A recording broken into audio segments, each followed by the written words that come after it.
مجمرتا تግራይ ክትመሓርን ተመክሮ ክትወስድን ዘለዋ ዝሓሸው ኣምበር ካብ ዝናስዋን ዝተሓቱን ኸውን የብሉን ዝብል እምነት ኣለኒ ህዝብ ትግራይ ሰላምን ልማትን ይግብኦ ሰላምን ልማትን ይፈቱ ሰላምን ልማትን ተቃሊሱ ይዘሎ በአንጻሩ ዳግም ውግእን እንወትን አይግብኦን ዝብል ጽኑ እምነት ያለኒ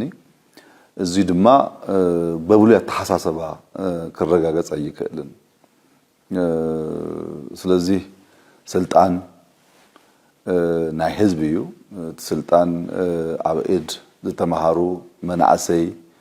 ክእቱ አለው ዝብል እምነት አለኒ ንምንታይ እንተልካ አባጋ አርጋን ዝርጋን ከም ዝበሃል አብርጋኖም ውግዝ ጥጅዑ ወለዲ ድማ ግደፉ ስልጣን ያክለኩም ንደቅኩም አረክቡ ህዝብና አድና ሰላም ተፈቱ ከብሎም ደሊ ትግራይ ረፍት ደሊ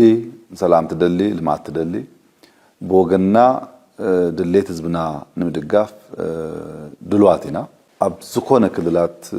ዝመጽ ዘሎ ልማትን ሰላምን ንትግራይውን ይግባይልና ንአምን ህዝብናውን ምስ ደለይቲ ሰላምን ዝተምሓሮ መናዓሰይ ደቁን ምስኦም ወጊኑ ሓቢርና ንሰላምን ልማትን ትግራይ ንሰርሕ ክብል ይፈቱ ተመልክተይ እዚ